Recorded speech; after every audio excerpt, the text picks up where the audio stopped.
नमः सोमार्धधारिणे शंकरं शंकराचार्यं केशवं वादरायणं सूत्रभाष्य कृतौ वन्दे भगवन्तौ पुनः पुनः ईश्वरो गुरुरात्मेति मूर्तिभेद विभागिने व्योमवद्व्याप्तदेहाय दक्षिणामूर्तये नमः।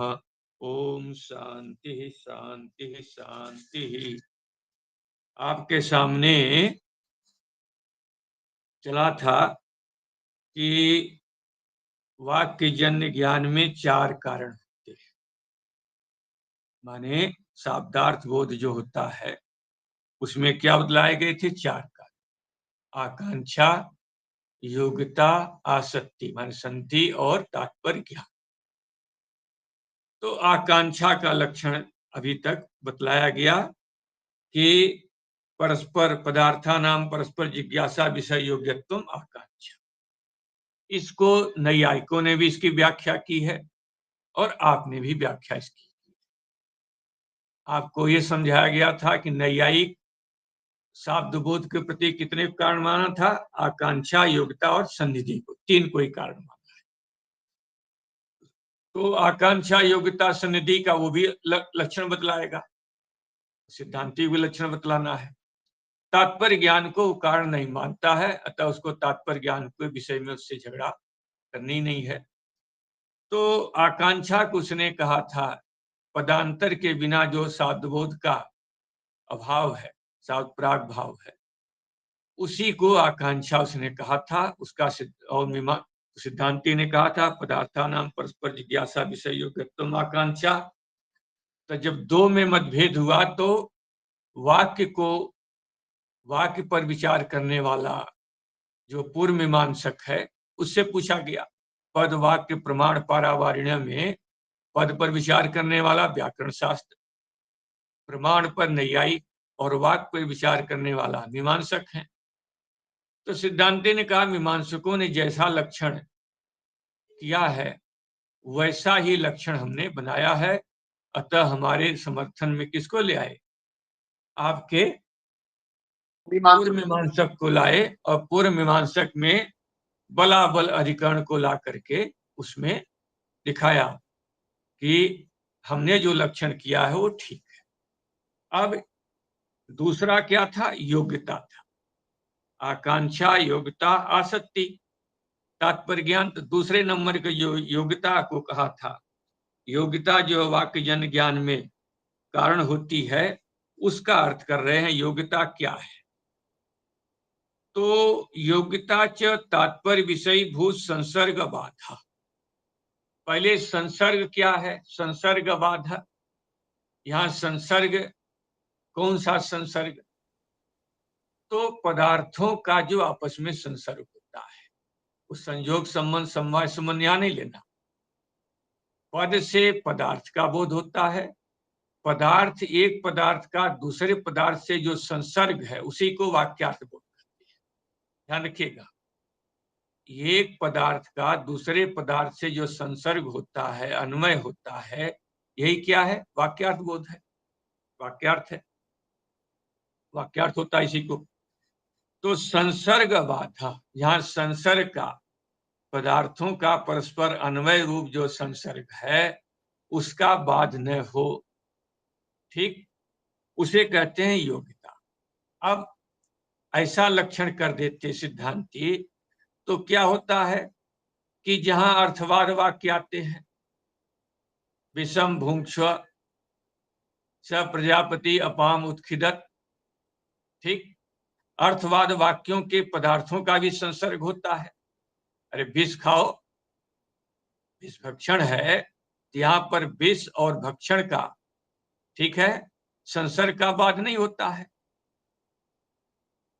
संसर्ग का बाध नहीं होता है। तो ऐसे स्थल की अपेक्षा दूसरा स्थल इन्होंने दिया है, स प्रजापति अपाम उत्खिदत, उस प्रजापति ने अपने हृदय की चमड़ी को उखाड़।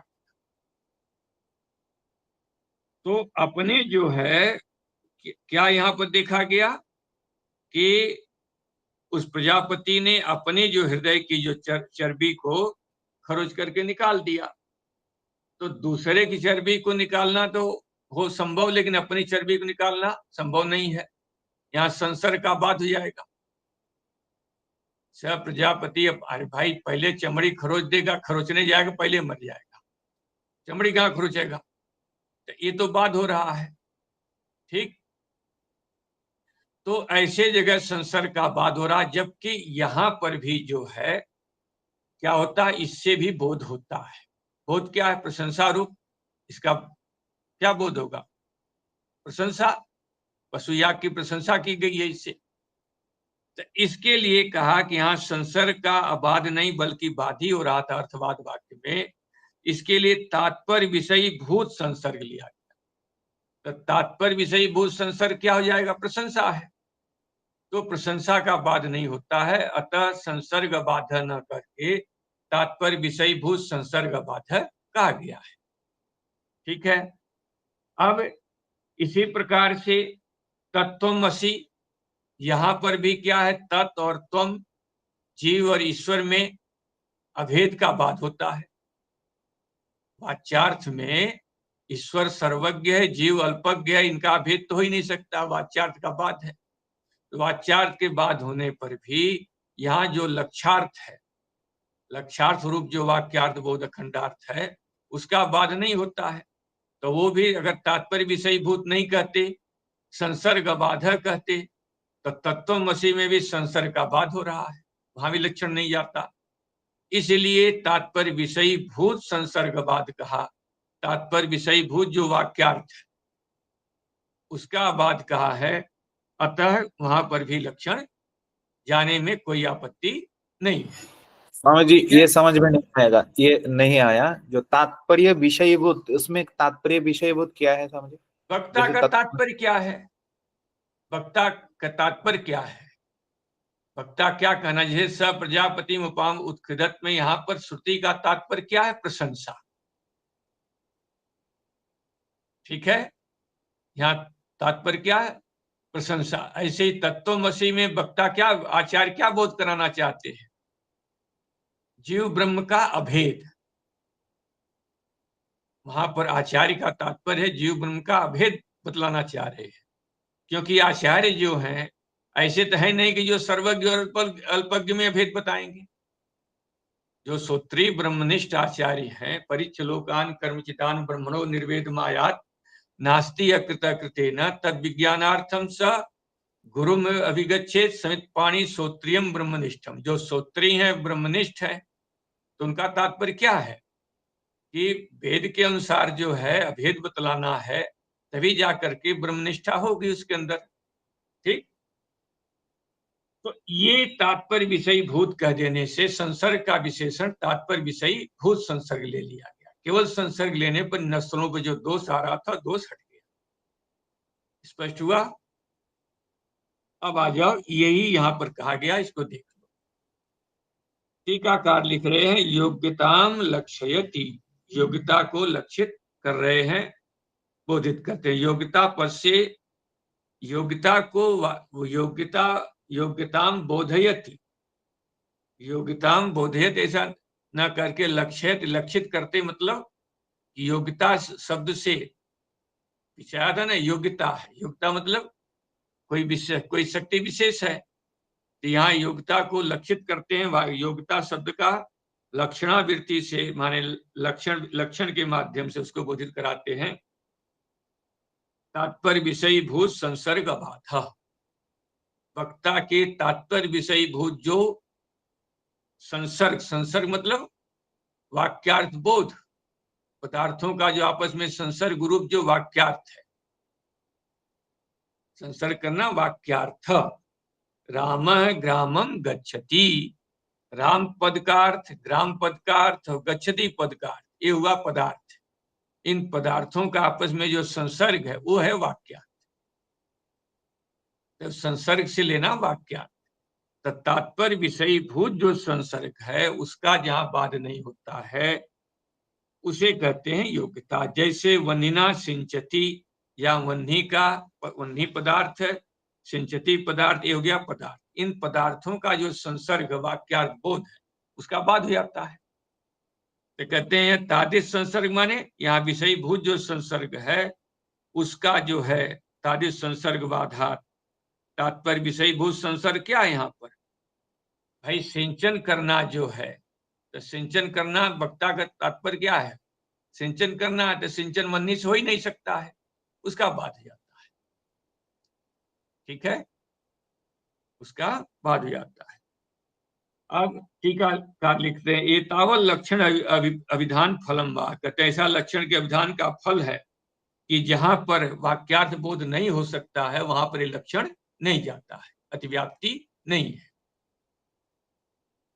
तथापि टीका देखिएगा, तथापि अस्तु संसर्ग बाधो योग्यता इति आशंका, कहते हैं मान लिया अतिव्याप्ति नहीं है तो फिर इतना बड़ा लक्षण क्यों बना रहे हो? संसर्ग बाधा योग्यता लिखो, वाक्यार्थ का जहां बाध नहीं होता उसी की योग्यता बोल दो। तो वाक्यार्थ का बाध होता है कहां पर? वंदिना सिंचती, वहां लक्षण नहीं जाएगा। इतना बड़ा लक्षण क्यों बना रहे हो, विशेषण क्यों दिया है? तब उत्तर दिया इन्होंने कि स प्रजापति आत्मनो अपाम उत्खिदत इत्यादौ अपि, कहते इस अर्थवाद वाक्य में भी अपि से माने जो वाक्यार्थ वहां जाएगा, लेकिन इन स्थल पर भी तात्पर्य विषयी भूत जो पशु प्राशस्त अबाधात, तात्पर्य विषयी भूत जो पशु जो है याग है, यहाँ पर एक पशु याग लेना, पशु प्राशस्त माने पशु याग में जो प्राशस्त है, ठीक है, यहाँ पर पशु याग के जो प्रशंसा रूप जो प्राशस्त है उसका अबाधा यहाँ योग्यता है। देखिए यहाँ पर भी सीधे सीधे बात हो रहा, संसर्ग का तो बात हो ही रहा है। कोई व्यक्ति अपनी चमड़ी का निकाल देगा हृदय की तो मर जाएगा, तो फिर वो बचेगा कहाँ? तो संसर्ग का बाध है। कहते हैं यह संसर्ग का बाध होने पर भी तात्पर्य विषयी भूत जो अर्थ है, प्रशंसा अर्थ है, उसका बाध नहीं हो रहा है, अतः यहाँ भी लक्षण चला जाएगा।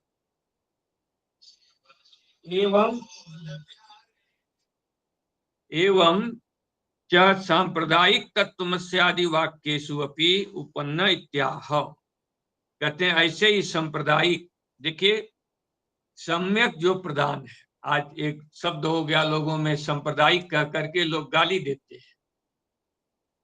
कितने मूर्ख समाज है ये कि ये सांप्रदायिक लोग हैं, जबकि सांप्रदायिक चीज ठीक है, वंश परंपरा की चीज, जैसे गृहस्थियों में वंश परंपरा, इनकी वंश परंपरा उज्जवल है, विधि विधान से इनकी वंश परंपरा आई है।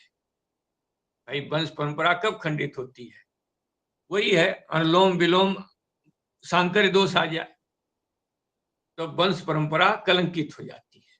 ध्यान रखिएगा, अनुलोम सांकर्य अथवा विलोम सांकर्य है, उस दिन हमने आपसे कहा ही था, अनुलोम सांकर्य माने कि छत्री जो है अपने से नीचे की लड़की से शादी कर ले, वो अनुलोम सांकर्य है, और छत्री अपने ऊपर वाले वर्ण ब्राह्मण की लड़की से शादी कर ले, वो विलोम सांकर्य है। अनुलोम और विलोम दोनों सांकर्य दोष परंपरा को कलंकित करते हैं। आज जहां शुद्ध वंश परंपरा आ रही है, जैसे भिन्न भिन्न गोत्रों में होती हुई शादी आ रही है, वो परंपरा उज्जवल मानी गई है। भाई मुसलमानों में तो केवल दूध का ही भेद है, वो घर में ही शादी कर लेते हैं। पहले भैया था, फिर अब वो भी पत्नी। चाचा माने दो भाइयों की लड़कियों में बच्चे पैदा होते हैं तो भाई बहन जैसा ही बोलना चलना होता है। फिर कहा कि दूध का भेद है, शादी कर देते हैं, लेकिन उसमें वैज्ञानिक बहुत दोष मानते हैं, डॉक्टर आदि भी इसमें कि उसमें जो है अनेक बीमारियों का वो घर होता है, आनुवंशिक बीमारियां ज्यादा आती हैं। हाँ हाँ, तो ये यहूदियों में भी ऐसा हो जाता है, वो भी ऐसे आपस में शादी करते हैं। लेकिन ऋषि मुनियों ने इन सभी दोषों की आवृत्ति न हो, वहां एक ही गोत्र में शादी का निषेध कर दिया। मैंने वंश में नहीं बल्कि पूरे गोत्र में जो है, एक ही गोत्र में आप शादी नहीं कर सकते हैं, भिन्न भिन्न गोत्र में। तो इसे कहते हैं उज्जवल वंश परंपरा। सूर्य वंश, चंद्र वंश, ये सभी जो है जहां पर, तो उसमें जो है उज्जवल वंश परंपरा है, तो वो वंश परंपरा कही गई। और ऋषियों में क्या है, संप्रदाय कहा गया। ये संप्रदाय जो भी है, सम और प्र और दा धातु से त्वा को लेप होकर के संप्रदाय, सम्यक प्रकार से जो विद्या दी जाती है, सही ढंग से जो विद्या प्राप्त हुई, महाभारत काल तक जो है सभी विद्याएं सही ढंग से प्राप्त होती रही। महाभारत काल के बाद जो है ये विद्याएं सही ढंग से प्राप्त होनी बंद हो गई, क्योंकि वहां पर ये हो गया कि भाई शिष्य ने गुरु का वध कर दिया।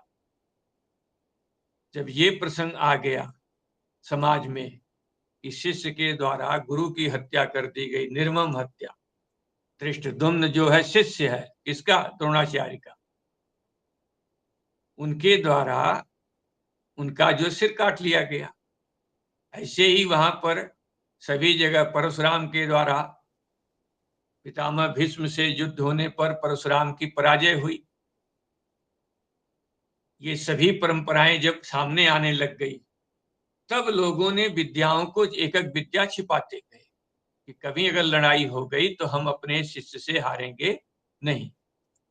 तो वहां से जो है विद्याओं का लोप होते होते, अधिकारी का भाव होते होते ये सभी विद्याएं लोप होने चली गई, ग्रंथ भी लोप हो गए, सब कुछ लोप। तो कहते हैं संप्रदाय शब्द बहुत सुंदर है, तो कहते हैं सांप्रदायिक, जो संप्रदाय पुरस्सर जो तत्वमसि आदि वाक्यार्थ है वो भी उत्पन्न होता है इत्याह, उसकी उत्पत्ति हो जाती है। इसी को कैसा अर्थ करने पर, तात्पर्य विषयी भूत जो संसर्ग, तो तत्वमसि आदि वाक्य में क्या है कि वाच्यार्थ में जो अभेद है उसका बाद होने पर भी जो लक्ष्यार्थ में अभेद है, वाच्यार्थ का बाद होने पर भी लक्ष्यार्थ में, वक्ता का तात्पर्य क्या है, लक्ष्यार्थ में अभेद बतलाना। कहते हैं वो भेद अभेद जो बाद नहीं होता है, अतः उसमें भी योग्यता मान ली जाती है, किसी प्रकार का दोष नहीं है। ये हो गया योग्यता। अब आ रही है आसक्ति। तो यहां पर अब आसक्ति क्या है, प्रश्न है आसक्ति क्या है। अब आसक्ति में जो है बड़ी बात होती है कि कहीं कहीं पर रामः ग्रामं गच्छति, पूरा वाक्यार्थ बोल दिया, कहीं कह दिया गच्छति, क्या बोल दिया, गच्छति। अब प्रकरण क्या है, किसी को प्रकरण क्या है कि पता है कि ये जाता है, भाई कोई प्रकरण चल रहा है कि किसी को गांव में जाना है, तो गांव में जाना है तो रामः ग्रामं गच्छति कहना है, लेकिन सबको पता, परिवार में सबको पता है, पिता कह देता है गच्छति, जाता है। अब जाता है, कौन जाता है, जिसका प्रकरण चल रहा है, जिसको जाना है, तो वहां पर भी वाक्यार्थ बोध होता है। ठीक, जहां कुछ भी नहीं कहा मुंडी ही हिला दी जहां कुछ भी नहीं कहा क्या कर दिया, तो सिर हिला दिया या इशारा कर दिया, वहां भी बोध होता है। ठीक, ये देखते ना आप, भाई भगवान दक्षिणामूर्ति ने सनकादिकों को केवल ज्ञान मुद्रा दिखा करके शांत हो गए, अदृश्य हो गए। पाणिनि जी के लिए 14 बार डमरू बजा और उनके लिए केवल ज्ञान मुद्रा दिखाया और किसी को उपदेश नहीं किया, किसी को कोई उपदेश नहीं किया। ये देखिए, ज्यादा पढ़ाई भी जो होती क्या होती है, गले की फांसी हो जाती है। भाई पहले महापुरुष जो है कम पढ़े लिखे होते थे, लेकिन साधना बहुत जबरदस्त होती थी। पढ़ाई लिखाई, भगवान भास्कर ने भी चारों वेदों के चारों महावाक्यों को एक एक पीठ को दे दिया और उसकी उपनिषद उसके वेद को प्रचार करने का दे दिया। मतलब कि एक वेद की भी अगर जो महावाक्य है और उसकी उपनिषद को आप पढ़ लें तो चरितार्थ है। ठीक है, एक वेद का, जैसे आप अथर्ववेदी वाले हैं लोग, अथर्ववेद की जो उपनिषदें हैं, कितनी उपनिषद है अथर्ववेद वाली?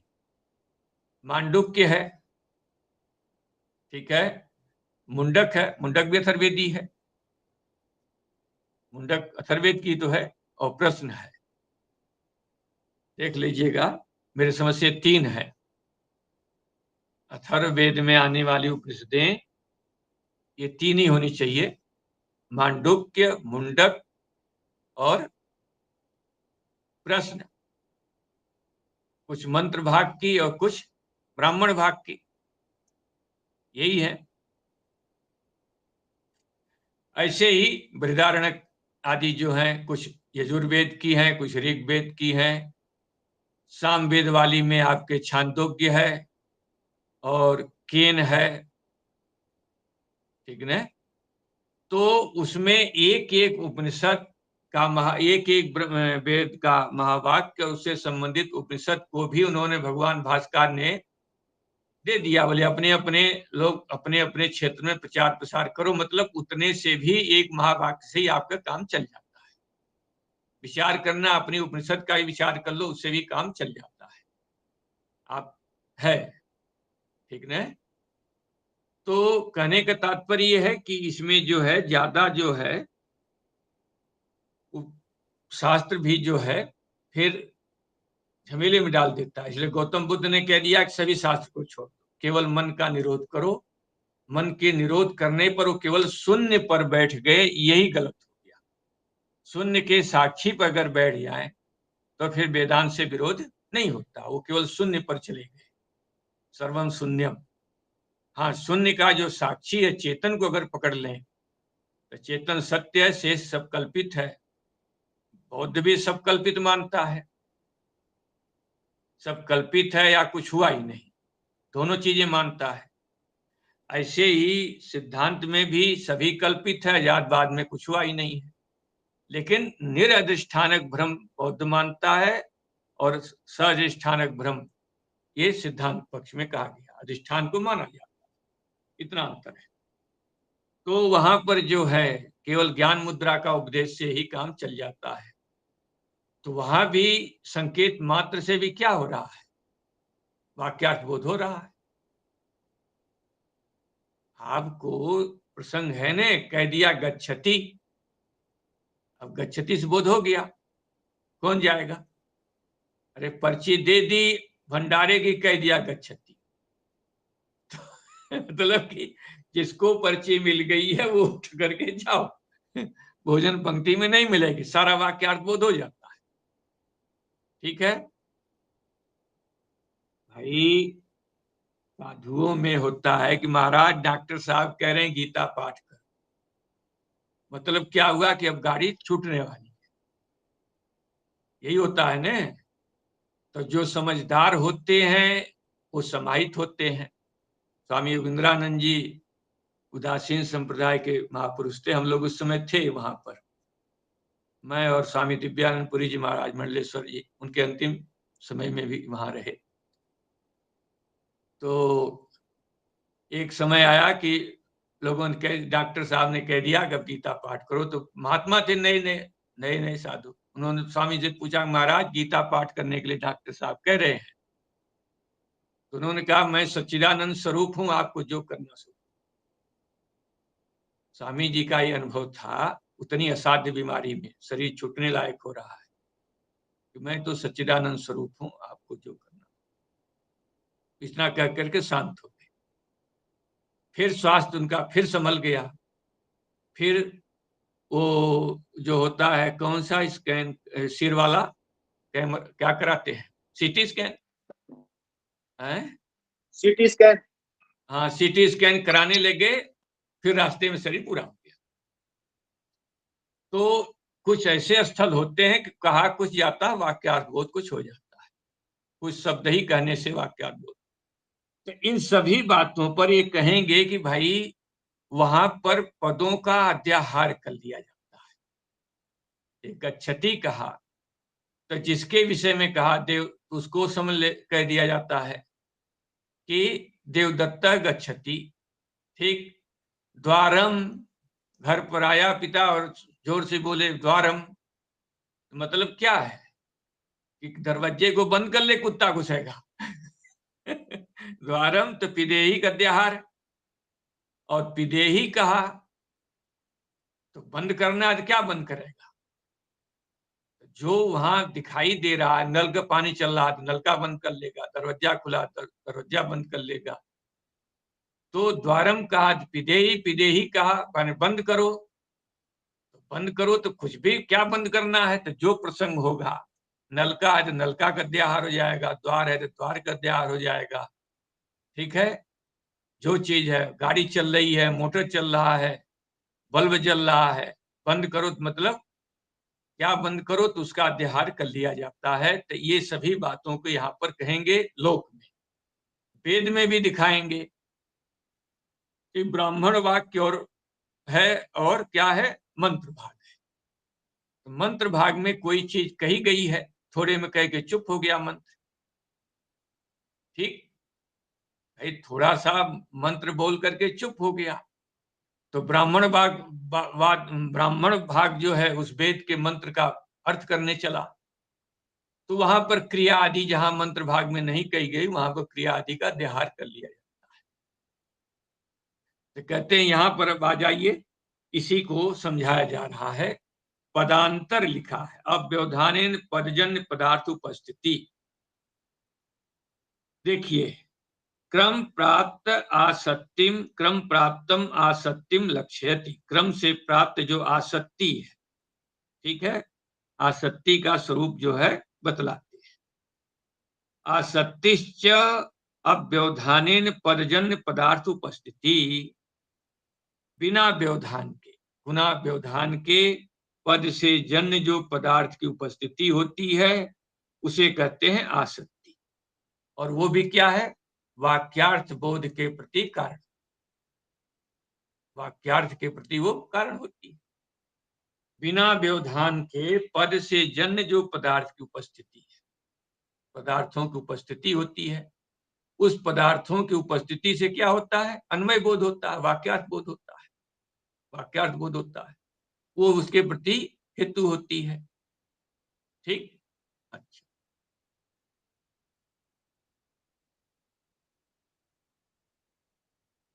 अब कह रहे हैं पदजन्य पदार्थ उपस्थिति। यहां अव्यवधानेन शब्द है, देखिएगा, अव्यवधानेन शब्द है, तो अव्यवधानेन पदजन्य पदार्थ उपस्थिति, पद से जन्य पदार्थ की उपस्थिति।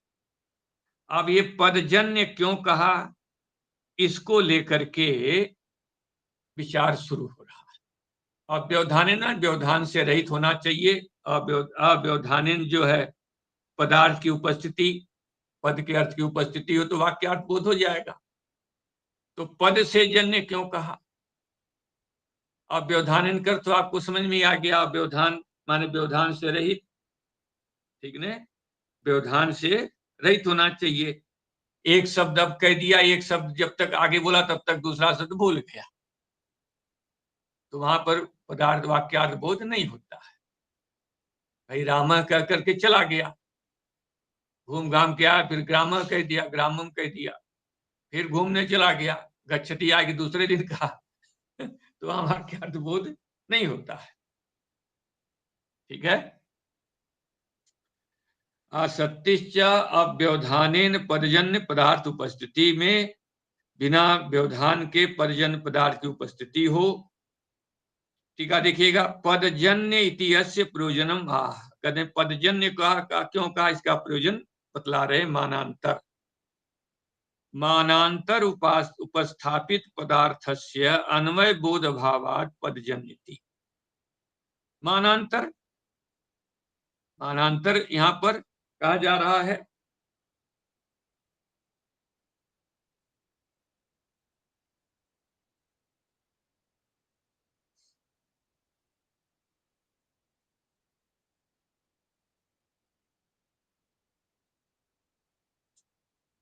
तो देखो कोई सामने घट रखा है, आंख से दिखाई दे रहा है, ठीक, घट रखा है और घट आने कह दिया उसने, तो प्रत्यक्ष से घट दिखाई पड़ रहा है, ठीक, और आने कहा गया है, तो वहां पर कहते हैं कि वहां पर जो है पदार्थ की उपस्थिति हुई किससे? प्रत्यक्ष से। प्रत्यक्ष से जो है क्या दिखाई दिया कि घट पदार्थ की उपस्थिति प्रत्यक्ष प्रमाण से हो गई, और बाद में आने पद करने से जो है वहां पर क्या है, वहां पर जो है उपस्थिति आने पद से जन्य क्रिया का बोध हुआ, लेकिन उसमें जो है पदजन्य नहीं अगर आप कहते हैं तो वहां पर क्या जाता है, अव्यवधाने ने जो है पदार्थ की उपस्थिति हो गई, प्रत्यक्ष से घट दिखाई दिया और शब्द से आने शब्द सुना आपने, किंतु वहां पर वाक्यार्थ बोध नहीं होता है, वहां पर वाक्यार्थ बोध नहीं होता है, ठीक है, वहां पर वाक्यार्थ बोध होना चाहिए, जबकि वाक्यार्थ बोध नहीं होता है। क्यों क्यों नहीं होता है? अरे भाई बहुत सी चीजें आपको आंख से दिखाई दे रही है, आंख से दिखाई दे रही है, और आने कहा तो उन जितनी चीजें दिखाई दे रही है उन सभी चीजों में आगे आपने आने पद का प्रयोग कर दिया, तो उस आने क्रिया का किसके साथ अन्वय करेंगे आप? वहां वाक्यार्थ बोध नहीं होता है, शब्द बोध, प्रत्यक्ष से घट दिखाई पड़ रहा है, वो सब चीज है, तो वहां पर क्या कहा गया है कि मानांतर से उपस्थापित पदार्थ का अन्वय बोध, लिख रहे हैं मानांतर उपस्थापित पदार्थ का अन्वय बोध अभाव, वहां अन्वय बोध नहीं होता है, इसलिए पदजन्य कहा, पद से जन्य जहां पदार्थ बोध होगा उन पदार्थ बोधों की उपस्थिति जहां होती है अव्यवधानेन, उन पदार्थों के संसर्ग का जब भान होता है तो उसे वाक्यार्थ कहते हैं। नई बात पकड़ में आ रही? इसका पदजन्य वाला कोई उदाहरण स्वामी जी बताइए। जैसे राम है, ग्रामम गच्छति, ठीक है, या घटम आने लीजिए, घटम आने, आने कहा तो आने कह देने से वाक्यार्थ बोध नहीं हो जाएगा, आंख से बहुत सी चीजें आप देख रहे हैं, किसको लावे? वक्ता पूछता है किसको लावे? भाई आने कहते ही उसको ये बोध नहीं हो जाता कि ये चिल्लानी है, या तो वो किसी पद का अध्याहार करे, घटम माने पटम माने तब है, प्रत्यक्ष से सब दिखाई दे रहा, आंख खोल के सब दिखाई दे रहा कि ये पुस्तक है, ये आपके कलम है, ये घट है, ये पट है, सभी चीजें दिखाई दे रही है, किसको ले आवे? होता ना शंका। अब यह प्रसंग से जैसे हमने कहा कि भाई भंडारी की पर्ची मिली है गच्छति, तो वहां अध्याहार करता है कि जिन लोगों को पर्ची मिली वो लोग जाओ, जाते हैं, लेकिन प्रत्यक्ष से सभी लोग दिखाई दे रहे हैं, गच्छति कौन जाएगा? गच्छति सब एक दूसरे के मुंह देखने लगते हैं, कहा कौन किसको जाने कर रहे हैं, ये प्रसंग आप देखते हैं। तो कहते हैं यहां मानांतर से उपस्थापित प्रत्यक्ष आदि प्रमाणों से जहां उपस्थापित पदार्थ होते हैं, अनेक पदार्थ होंगे प्रत्यक्ष से अनुमान से, उसके बाद जो वहां उन पदार्थों का अन्वय बोध नहीं हो पाता, वहां वाक्यार्थ बोध नहीं होता है, वहां वाक्यार्थ बोध नहीं होता है, तो कहते हैं इसलिए पदजन्य कहा, अव्यवधानेन पदजन्य पदार्थ उपस्थिति, बिना व्यवधान के जहां पर पदों से जन्य पदार्थ है उनकी उपस्थिति होती तब जाके वाक्यार्थ बोध होता है। अब प्रसंग जो दूसरी बात आई थी आपको हम समझा रहे थे कि जहां द्वारम कह दिया गया है, द्वारम कह दिया गया है, तो उसको प्रत्यक्ष से दरवाजा खुला बंद करना दिखाई दे रहा, लेकिन द्वारम कहने के बाद उसे पिदेही क्रिया का अध्याहार करना पड़ेगा, द्वारम कहा तो पिदेही क्रिया का अध्याहार किया, अब दोनों पद हो गए, अब द्वारम और पिदेही मिला करके तब उसको वाक्यार्थ बोध होता है।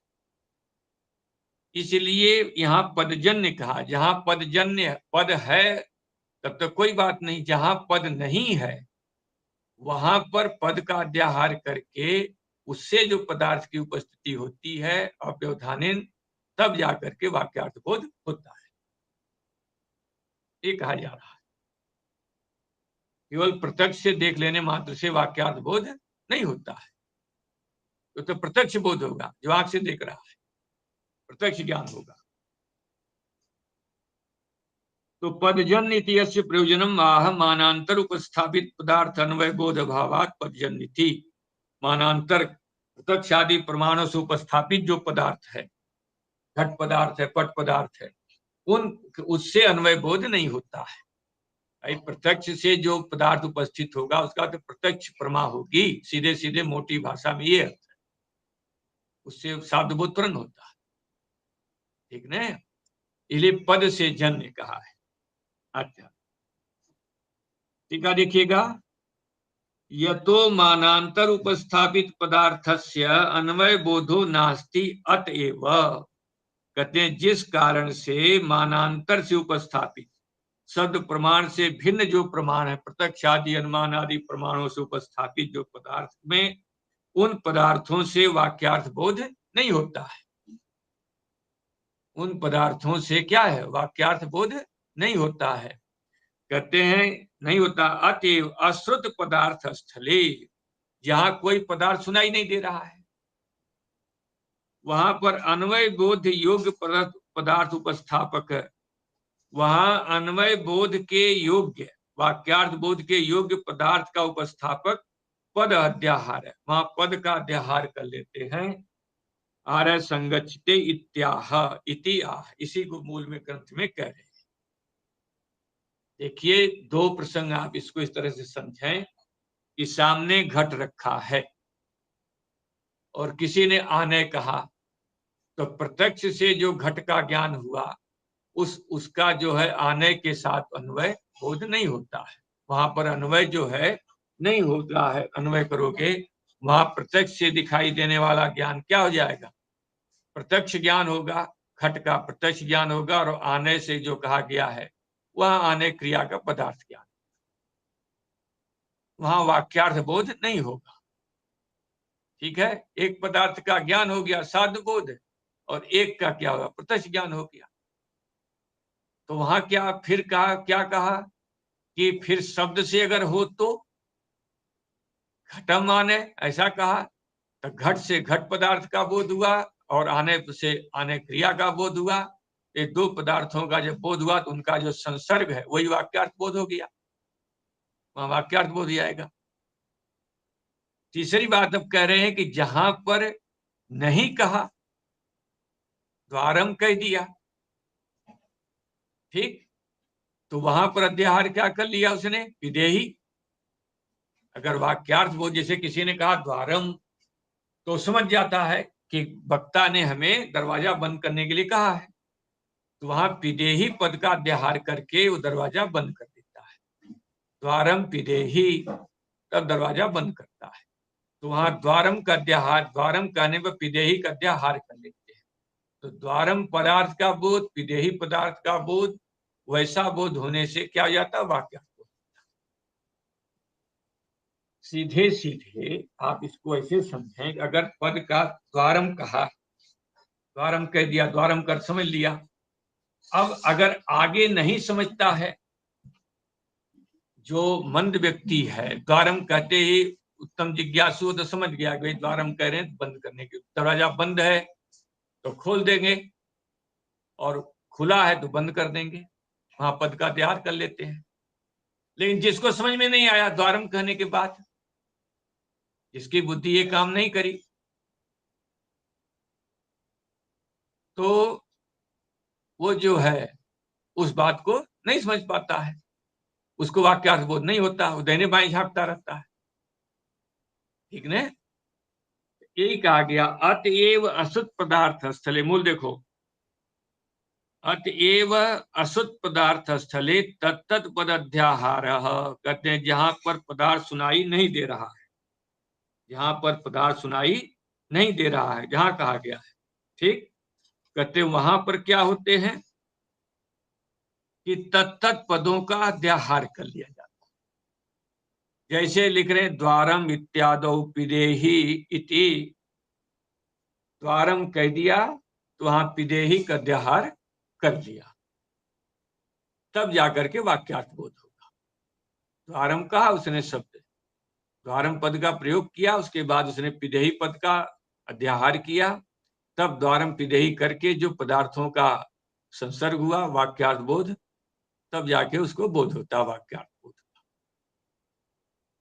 ठीक है, तो दो बातें समझाई गई आपको कि अगर प्रत्यक्ष से दिखाई दे रहा है कोई पदार्थ, कोई वस्तु, तो वहां पर वाक्यार्थ बोध नहीं होता है। मान लो घटम कह दिया, घट दिख रहा आंख से, और उसने केवल आने कहा, तो वहां क्रियापद का बोध हो जाएगा, घट प्रत्यक्ष से दिखाई दे रहा है, लेकिन वहां श्रोता जो है न घट को लाएगा न कुछ करेगा।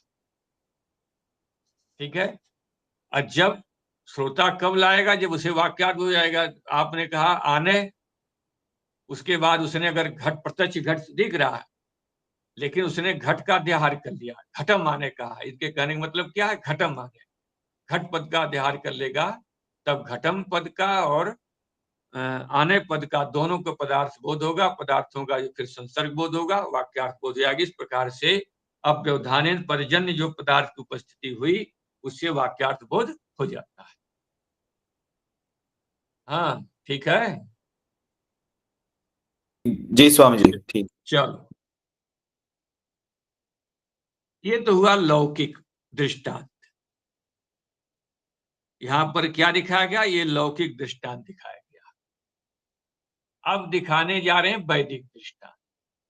तो वैदिक दृष्टांत जो दिखाएंगे तो पूर्व मीमांसा के दिखाएंगे, अगर उत्तर मीमांसा के दिखाएंगे तो उत्तर मीमांसा के सूत्र आएंगे, पूर्व मीमांसा के दिखाएंगे तो पूर्व मीमांसा के सूत्र आएंगे।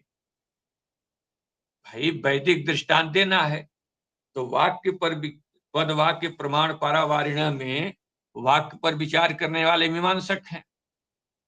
पूर्व भाग पर, वेद के पूर्व भाग के वाक्यों में विचार करता है पूर्व मीमांसक, और उत्तर भाग पर विचार करता है उत्तर मीमांसक। तो यहाँ पर जो है पूर्व भाग पर विचार करने के लिए दिखा रहे हैं कि, टीका देखिएगा, अतएव वेदेपि तादृश पद अध्याहार इति आह, कहते हैं इसीलिए वेद में भी क्या है कि जहां पर एक पद कह दिया गया है, ठीक, तो वहां पर दूसरे पद का अध्याहार करके फिर वाक्यार्थ बोध होता है। माने एक पद कह दिया और दूसरा क्रियापद नहीं कहा है, तो वहां क्रियापद का अध्याहार कर लेंगे, तब जाकर के वहां पर वाक्यार्थ बोध होता है। इसी लिख रहे हैं अतएव वेदेपि तादृश पद अध्याहार इति आह, अतएव इति, ऐसा यहाँ पर कह रहे। मूल देखो, अतएव इस इत्वा लिखा है, इसेत्वा है ना वहां पर, इसेत्वा ऊर्जेत्वा,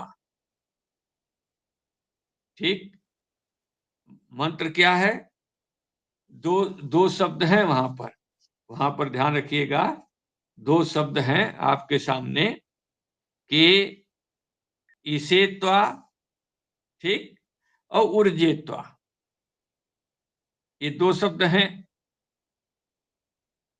ऊर्जे इसेत्वा है और ऊर्ज इत्वा है, आ रहा इसी में, इसे इस धन इत्वा ऊर्ज धन इत्वा, ये मिला आपको ने? हाँ टीका में है। हाँ हाँ, तो दो शब्द हैं, इस धन इत्वा ऊर्ज धन इत्वा, ऊर्ज माने बल होता है, ठीक। तो ये दो चीजें कहां पर कही गई हैं, मंत्र भाग में कही गई है। ये दोनों चीजें जो है मंत्र भाग में कही गई है, ध्यान रखिएगा। और तो दोनों में यहाँ क्रियापद नहीं है, देख रहे हैं, क्रियापद नहीं है, माने है वहां पर क्या है कि मूल पृथक है कि इसित्वा छिनदमी लिखा है, और ऊर्जित्वा, ऊर्जित्वा के त्वाद जो है आपके सामने कौन सा पद का प्रयोग है, अनुमार्ष्टि शब्द का प्रयोग है, अनुमार्जन जो है, इसित्वा के साथ छिन्नति का और ऊर्जित्वा के साथ अनुमार्ष्टि शब्द का क्या होता है, अध्याहार होता है। अब इसको फिर से सुन लो। वेद के दो भाग हैं, एक मंत्र भाग है जिसे संहिता भाग कहते हैं, एक ब्राह्मण भाग है। तो मंत्र भाग में क्या लिखा है, यजुर्वेद के मंत्र भाग में ईशित्व ऊर्जित्व दो लिख दिया, कोई क्रिया लिखा ही नहीं है। इन मंत्र का किस क्रिया में प्रयोग होगा, कोई लिखा ही नहीं है। अब कहो जी तो फालतू की चीज है, तो वेद का अर्धमात्रा भी फालतू नहीं है, वेद पूरा सार्थक है। तो प्रश्न हुआ कि भाई इन दोनों को अधिष्टार्थक, भाई क्रिया तो है नहीं, किसी क्रिया में वेद आमनाय से क्रियार्थत्वात् अनर्थक्यम अतदर्थान। पूर्व मीमांसक कहते हैं भाई वेद जो है कैसा है, संपूर्ण वेद का तात्पर्य क्रिया में है, जो शेष है सब अनर्थक है, उसका कोई अर्थ नहीं है, बल्कि उसका पाठ कर दो अदिष्ट के लिए, ये कह देते हैं। तो यहाँ कोई क्रिया था ही नहीं, किस भाग में, मंत्र भाग में। मंत्र भाग में ईशित्वा और जित्वा पढ़ दिया, अब कोई क्रिया नहीं है। तो पूर्व पक्षी ने कहा कि भाई इसको अधिष्ठार्थक मान, क्रिया था ही नहीं। अब अधिष्ठार्थक मानने के समय भी ये झगड़ा हुई कि भाई इसको एक वाक्य माना जाएगा, दो वाक्य माना जाएगा। तो कहा गया दो वाक्य मानोगे तो दो अदृष्ट मानना पड़ेगा, दृष्ट फल तो इसका कुछ मिला नहीं, किसी क्रिया में इसका प्रयोग हुआ नहीं।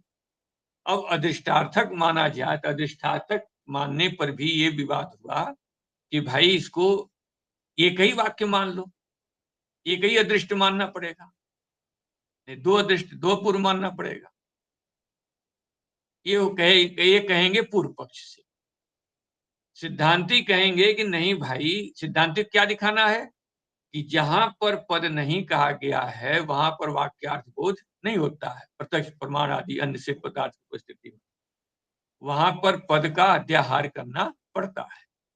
तो सिद्धांती अपनी बात को सिद्ध करने के लिए इस प्रमाण को, इसको उद्धृत कर रहे हैं दृष्टांत में कि वैदिक वेद के ब्राह्मण भाग में ईशित्वा और जित्वा पढ़ दिया। तो पूर्व पक्षी ने कहा ईशित्वा और जित्वा जो कहा गया है इसको अधिष्ठार्थक मान लो, दो अदृष्ट है, तो होगा कि दो अदृष्ट मानो, तो दो अदृष्ट मानोगे तो और गौरव होगा।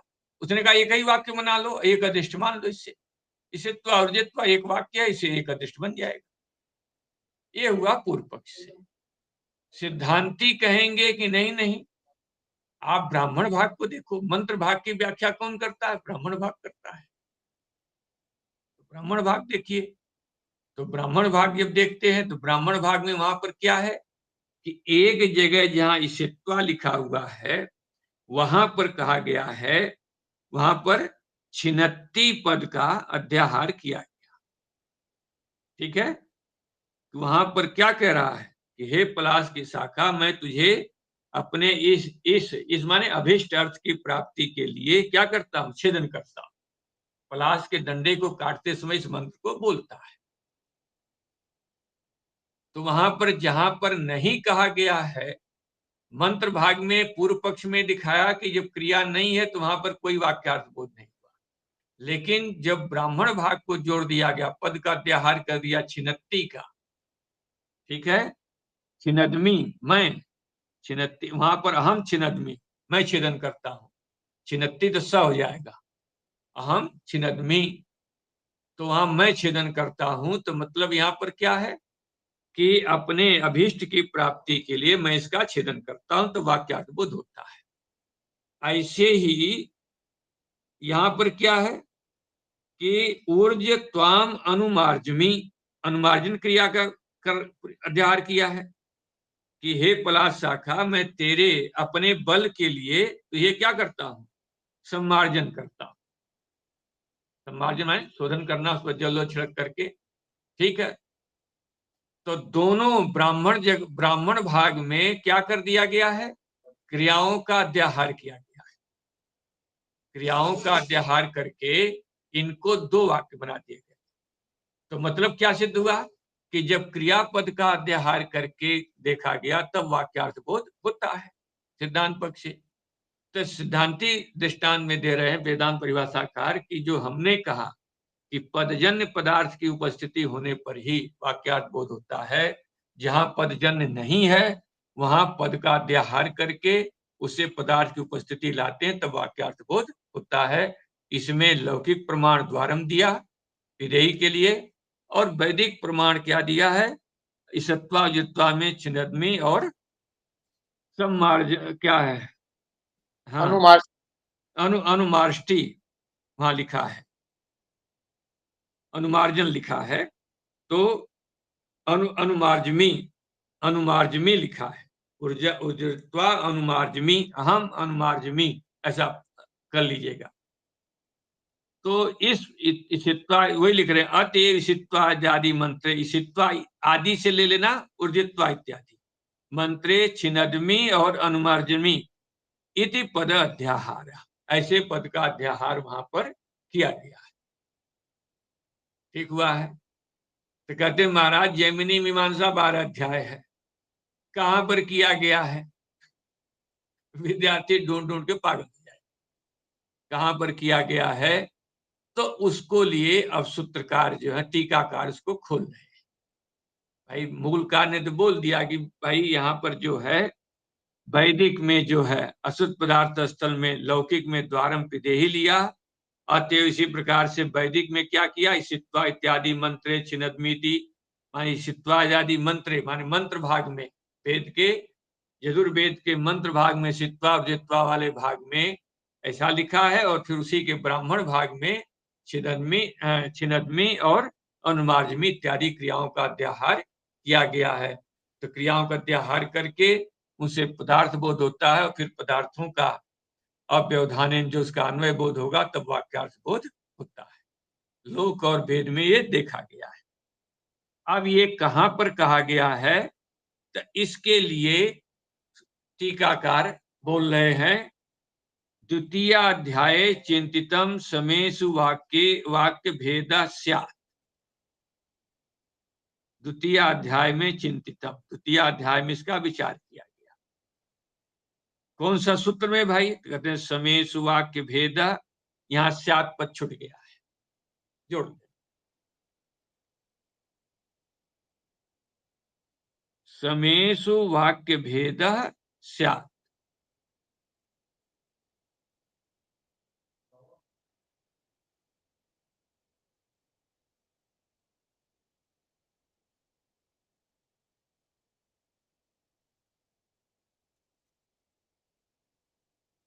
ठीक है। सूत्र संख्या है जैमिनी सूत्र 2147। अब इसकी व्याख्या जो है आज बीच में छूट जाएगी, कल बतला देंगे, ठीक ना। ठीक। ओम पूर्णमदः पूर्णमिदं पूर्णात् पूर्णमुदच्यते पूर्णस्य पूर्णमादाय पूर्णमेवावशिष्यते। ओम शांति शांति शांति। ओम नमो नारायण स्वामी। ओम